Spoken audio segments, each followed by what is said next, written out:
예, 방송을 시청해주시는 시청자 및 청취자, 구독자 여러분 안녕하세요. 예, 오늘은요 재물의 위험성이라는 주제로 두 번째 비디오입니다. 제가 재물의 위험성이라는 주제를 가지고 오래전에 방송을 제작을 한 적이 있었는데요. 그거 이어서 두 번째 시간으로 한번 만들어 봤습니다. 예. 일단 그 재물의 위험성이라는 주제로 이전에 먼저 찍은 방송이 있는데요. 그것을 시청하신 뒤에 이것을 보시면 이해에 더욱 도움이 되리라 생각을 해봅니다. 예. 우선요, 오늘 성경 구절은요, 누가복음, 예, 누가복음입니다. 좀 이게 안 보이죠? 이게 약간 좀 제작 환경이 제작 환경이 조금 바뀌어서, 예, 잘 나오나? 잘 보여야 되는데, 왜 잘 안 보이지? 여보세요? 왜 안 보이지? 이상하다. 이제 보이네. 예. 누가복음, 19장 1절에서 10절까지. 예, 누가복음 19장 1절에서 10절까지입니다. 여러분 다 아시는 이야기예요. 예, 삭개오 이야기인데요. 참 재미있는 것은 이 본문 구절에서 8절에서 삭개오는 자신의 부의 생성 과정, 그죠? 부의 생성 과정을 회개합니다. 그죠? 자신의 위치와 권력을 이용해서 뺏은 것을 바탕으로 부를 일궈냈는데, 그러한 이 부의 생성 과정을 회개하죠. 그죠? 그러고 나서 예수님께서 이 집에 구원이 이르렀다고 말씀을 하십니다. 예. 이 얘기는요, 무슨 메시지를 전하고 있을까요? 예. 무슨 메시지를 전하고 있을까요? 하나님 보시기에 바른 행위로 부를 일구지 않으면 믿는다 해도 그 사람은 구원과 상관이 없다는 이야기입니다. 그죠? 아주 심플하게 보시면 돼요. 아주 단순하게. 예. 쉽게 얘기해서 삭개오는 자신의 영향력과 부와 권력을 이용을 해가지고 나쁘게 사람들한테서 뺏었죠. 예. 그리고 그걸로 부를 일궜는데 그것을 회개하죠. 부의 생성 과정을 회개합니다. 그러고 나서 주님께서 말씀을 하시죠. 이 집에 구원이 이르렀다. 그럼 회개를 안 했으면 구원이 없겠네요. 예. 바른 행위로 부를 일구지 않으면 믿는다 해도 그 사람은 구원과 상관이 없다. 그 얘기를 하고 있죠. 자, 어떤 부자가 있어요. 편의상 그 부자를 A라고 해봅시다. 예. 이 A는 굉장한 부자입니다. 그리고 예수를 믿는다고 일컬음 받는 사람이죠. 예. 이 사람이 갖고 있는 재산들 중에 호텔들이 있어요. 예. 이름하여 러브 호텔입니다. 예. 뭔가 조금 좀 이상하죠. 아무튼 근데 좀 얘기를 더 해볼게요. 러브 호텔이에요. 여러분도 아시겠지만 러브 호텔에 투숙을 하러 가는 커플은 거의 없어요. 예. 거의 다 뭐 불륜 행위를 하러 갑니다. 그죠? 그 얘기 뭐냐면은 회전율이 굉장히 좋다는 얘기죠. 자, 일반 호텔이 있어요. 여기는 러브 호텔이 있어요. 예. 투숙객이 여기 이제 손님이 커플이 갔겠죠. 체크인을 했어요. 투숙을 했다는 얘기예요. 그러면은 1번 호텔은 그 다음날 오전 10시 혹은 11시 방이 묶이죠. 예. 오전 11시 이후에나 손님을 받을 수 있겠죠. 그러나 여기는요, 불륜 행위가 목적이기 때문에 들어간 사람들이 2-3시간 뒤에 나올 거 아니에요. 그죠? 그러면 또 다른 손님을 받고, 다른 커플을 또 받고, 그죠? 회전율이 굉장히 좋죠. 예. 또 그리고 이 러브 호텔에 오는 커플들이 카드로 계산을 할까요? 현금으로 계산을 할까요? 당연히 현금으로 계산을 합니다. 예. 카드로 멋모르고 긁었다가 집으로 날아 들어올 카드 명세서를 배우자가 보기라도 하면 어떻게 될까요? 예, 난리가 나겠죠. 집은 시끄러워지고 막 싸우고 뭐 그럴 거 아니에요. 그죠? 고로 100% 현금으로 결제를 합니다. 자, 회전율이 높은데 100% 현금 결제. 여기에다가 뭐 여러분도 아시겠지만 간통법까지 폐지가 됐죠. 그죠? 뭐 안 그래도 추락하고 있는데 뭐 날개까지 없어지고 뭐 이런 상황이죠. 뭐 어마어마한 거죠.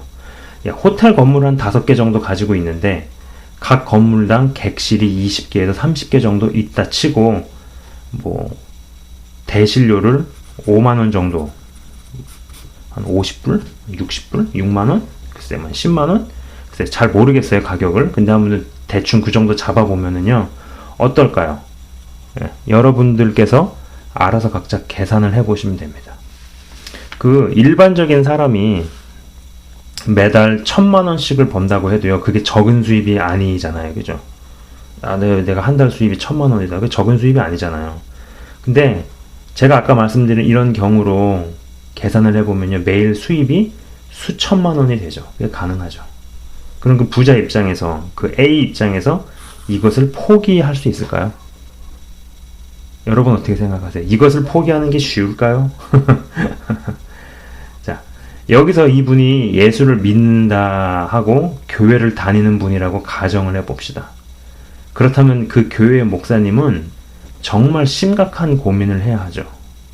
물론 처음에 한동안은 그분이 정확히 무엇을 하시는 분인지 모를 수 있겠죠. 그죠? 모를 수 있어요. 하지만 시간이 오래 지나면은 알게 될 거 아니에요. 그래서 그것을 알게 된 시점에서는요, 그 목사님도 결단을 해야 됩니다. 결단을 해야 돼요. 무슨 결단을 하느냐? 1번, A를 회개시킨다. 뭐 다른 재산들은 모르겠지만 적어도 음란을 조장을 하는 러브 호텔들을 뭐 처분을 하든지 뭐 어떻게 뭐 하여간 손을 띄든지 하여간 그건 잘 모르겠지만, 그죠? 어쨌거나 그거 짚고 넘어가야 된다는 얘기죠. 그죠? A를 회개를 시키든지, A가 회개를 거부해요. 회개할 생각이 없어요. 그러면은 교회에서 내보내야 합니다. 그죠?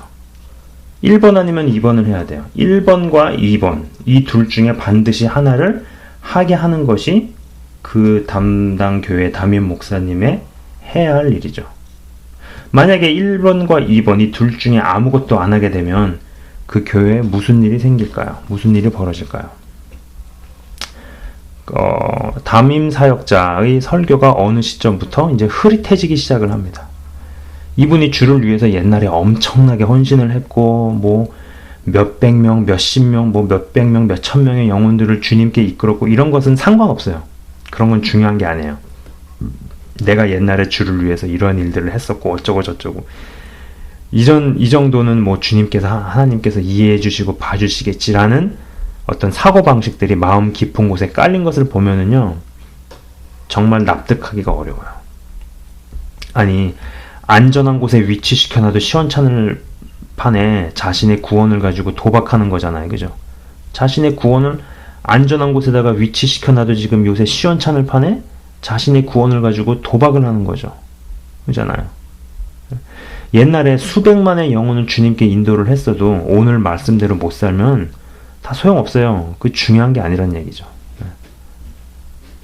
제발 나는 괜찮고 뭐 나는 예외다, 뭐 나는 다르다, 이런 생각을 좀 버리셨으면 좋겠어요. 방송을 진행하는 저도 예외가 아니고요. 이 방송을 듣고 계시는 여러분 각자 한 분 한 분도 예외가 아니라는 거예요. 옛날에 받은 은혜 기억하지 마세요. 앞으로 주실 은혜를 바라보고 나가야지, 옛날에 받은 은혜 가지고 뭐 몇 개월 몇 년씩 우려먹을 생각을 하면 안 된다는 얘기죠. 옛날에 하나님께 잘했어도, 옛날에 내가 주를 위해서 한 게 있어도 지금 말씀대로 못 살고 지금 죄 가운데로 빠져들면은 그게 아무런 소용이 없다는 얘기죠. 뭐 아무튼 설교가 점점 희미해지고 흐릿해지기 시작하다가 아주 이상해지는 지경까지 가게 됩니다. 이렇게 되면은 성도들 중에서 그래도 그나마 깨어있는 사람들은 교회를 떠나게 돼 있죠. 교회를 반드시 떠나요. 생각해보세요. 침몰하고 있는 세월호에서 진짜 진실을 알아챘어요. 아무리 선장이 안내방송을 틀어도 누가 가만히 있겠어요? 여러분이 세월호에서 가라앉고 있는 세월호에 지금 있다라고 생각을 했을 때 모든 진실을 알았어요. 그 안내방송 듣고 있겠어요? 어떻게든 그 배 밖으로 빠져나갈 생각을 하겠죠. 마찬가지예요. 그래서 그나마 깨어있는 사람들은, 성도들은 교회를 반드시 떠납니다. 그리고 이제 더 시간이 흘러서 가다가 어느 시점에 가서는 그 목사와 모든 성도들은 살고 싶어도 살지 못하게 되죠. 세월호 사건을 생각해 보시면 딱 맞는 거죠. 여기서 이런 질문을 해볼 수 있는 거예요. 왜 그 사역자는 그 부자에게 아까 말씀드린 1번 혹은 2번을 못했을까요? 뭐 그거야 뻔한 거겠죠. 이미 교회의 모든 시설과 모든 행사 비용과 모든 교회 전반의 그 모든 것에 그 A의 돈이 안 들어간 곳이 없기 때문이죠. 더 웃기는 거는요, 이 A라는 부자 주변에 있는 사람들이에요. 그런 얘기를 하는 거죠. 그 주변에 있는 사람들이 하는 이야기들, 너무 적나라하게 이야기를 하면은 A가 상처를 받기 때문에 조심을 해야 한다. 혹은 A에게는 진리를 얘기하기가 어렵다. 라는 이야기를 하지만 실제로는 A에게서 떨어지는 떡고물이 좋은 거죠. 떡고물이 나는 좋고 그게 필요하다. 그게 진짜죠. 결국은 A와 다를 바 없는 사람들이죠. 어쩌면 부자인 A보다 더 나쁜 사람일 수도 있습니다. 그렇지 않겠어요? 어떤 사람은 부자인 A에게서 돈을 뜯어내서 돈을 좀 이렇게 받아서 뭐 주의 일을 한다고 돈을 보내죠. 근데 한번 생각을 해보세요. 하나님께서 이 A가 어디로 돈을 보내기를 바라실까요? 아니면 이 A가 회개하기를 바라실까요? 돈을 보내길 바라실까요? 아니면은 삭개오처럼 부의 생성 과정을 회개하길 원하실까요? 삭개오처럼 부의 생성 과정을 회개 안 한 부자들은 하나님께 큰 액수를 드리면서 마음 한켠에는 내가 대단한 것을 드렸다는 사고방식이 은연중에 깔려 있더라고요. 근데 여러분 한번 가만 생각해 보세요. 근데 하나님이 정말 우리에게서부터 나오는 것이 필요하신 분일까요? 그분은 항상 말씀에 그렇게 기록이 되어 있습니다. 하늘이 보좌이고 땅이 발등상이다. 그죠? 온 우주 만물을 다 지으신 분이고요. 솔직히 우리가 무엇을 해도 사실 그분 입장에서는요. 하나님 시각과 하나님 입장에서는 쓰잘데기 없죠. 별 볼 일 없죠. 아무것도 아니죠. 그죠? 헌데 이것을 믿지 않아요. 그럼에도 우리가 무엇을 드리는 것은 그분께서는 우리의 마음이 필요하시죠. 그분이 우리에게서 딱 원하시는 건 딱 하나, 마음의 마음. 우리가 드리는 돈이든 헌신이든 시간이든 뭐 그게 뭐가 됐든 여러분께서 뭐 생각을 해보세요. 뭐가 됐든지 간에 이것들을 통해서 우리의 마음이 증명되기 때문에 드리는 거잖아요. 그죠? 그 이유 때문이죠. 본질적으로는 우리에게서 나오는 그 어떤 것도 그분은 사실 솔직히 말씀드려서 필요하지 않으시다라는 거예요. 참 그게 참 재밌는 게 믿는다 하시는데 큰 부자들을 가만 봅니다. 가만히 자세히 관찰해 보면은요. 가정에서 누릴 수 있는 축복들이 다 막혀 있어요. 뭐 이렇게 얘기하면 좀 그렇지만 자식이 완전히 망난이든지 뭐 아니면 희귀병으로 뭐 고생하면서 아프든지 아니면 배우자가 신경쇠약이든지 아니면 중증 우울증 때문에 어렵게 고생을 한다든지 뭐 그 외 여러 가지가 있어요. 몇 가지만 이야기를 한 거예요, 제가. 그런데 이 만문의 영이 참 만만치 않다라는 생각이요. 어떤 부자에게 야, 만약에 당신 재산이 없어지는 대신에 자녀가 치유된다면 어떻겠느냐? 재산 꽝 대 자녀 치유. 재산이 완전히 꽝이 되더라도 자녀가 회복이 되고 치유가 된다면은 당신은 뭘 고르겠느냐? 뭐 어떠시겠느냐? 뭐 이렇게 딱 물어보잖아요. 그러면은 우물쭈물 한다는 얘기죠. 딱 대답을 못하고 우물쭈물해요. 우물쭈물. 그게 무슨 얘기겠어요? 지금의 부는 부대를 누리면서 자식은 자식대로 나섰으면 좋겠다 뭐 그런 거 아니겠어요? 근데 그런 게 어딨어. 이제 그걸 보면서 저는 이제 그런 생각을 해보는 거죠. 야, 아직 멀었구나. 이런 생각을 한번 해보는 거죠. 하나님께서 진짜 주시는 복은 가정을 통해 누릴 수 있는 복이죠. 예. 예. 진짜 그게 복이죠. 가정을 통해서 누릴 수 있는 복이 진짜 복이지 물질이 아니라는 거죠. 예. 그래서 저는 실제로 몇 분 독자분 만나게 됐을 때 그런 독자분한테 이제 그런 얘기를 했었어요. 물질의 복이 가장 밑바닥에 있는 거라고. 그런 얘기 많이 했었어요. 예.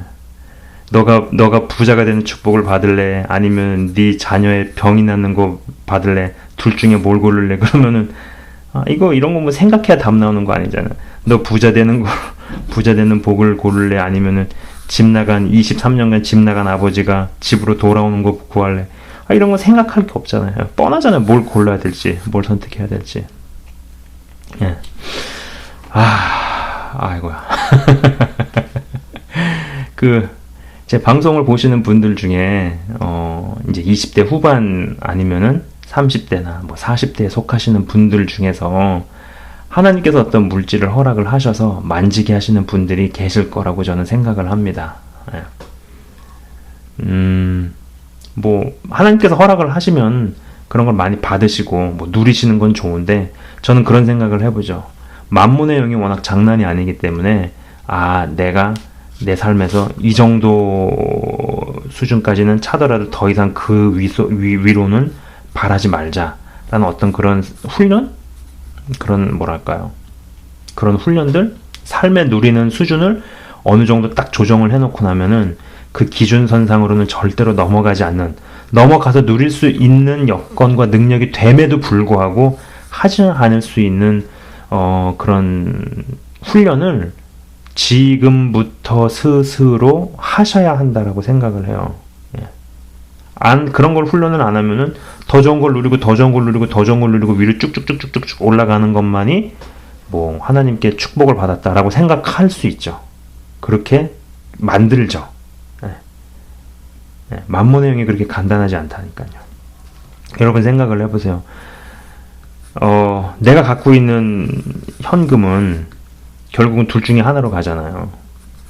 투자로 가든지 소비로 가든지 그잖아요. 그죠? 투자 아니면 소비로 간단 말이에요. 가지고 있는 현금을 손에 움켜쥐고 무덤까지 들어가는 사람은 없잖아요. 근데 이 투자로 가는 거나 소비로 가는 것도 결국은 나를 위해 쓰거나 아니면은 다른 일을 위해 쓰거나 둘 중에 하나로 가잖아요. 근데 참 재밌는 게 투자로 가든 소비로 가든 그리고 그것은 나를 위해 쓰든 아니면 다른 일을 위해 쓰든 가는데 결국은 이 종착역은 보이는 세계에다 쌓아놓든지 아니면 안 보이는 세계에다가 쌓아놓든지 둘 중에 하나로만 귀결이 되죠. 그죠? 그러니까 아무리 믿는다 어쩐다 전다 하지만 결국은 보이는 세계에 쌓았다. 이건 뭘 의미를 하겠어요. 그죠? 부디 삭개오처럼 부의 생성 과정에서부터 하나님 보시기에 흠이 없는 사람들 되셨으면 좋겠습니다. 그리고 스스로 그런 물질에 대한 훈련, 스스로 삶의 기준을 스스로 셋업을 해놓고 정해놓고 그것은 절대 넘어가지 않고 자족할 수 있는 훈련을 누가 시켜주는 게 아니잖아요. 교회에서 누가 시켜주는 게 아니기 때문에 스스로 훈련을 하셨으면 좋겠고 그리고 특히 지금 20대나 30대, 40대 하나님께서 어떤 물질을 허락해 주신 사람들 분명히 방송을 보시는 분들 중에 계실 거라고 생각을 하는데 그런 분들께서는 스스로 이런 훈련들을 하셔서 정말로 하나님의 복을 받아서 부자가 된 것보다도 저는 듣고 싶은 소식, 보고 싶은 간증이 뭐냐면은 하나님께서 인정하시는 부자로 죽는 사람들을 보고 싶거든요. 네. 부디 하나님 보시기에 흠이 없는 그런 사람들 되셨으면 좋겠습니다. 예. 방송 시청해 주셔서 감사합니다.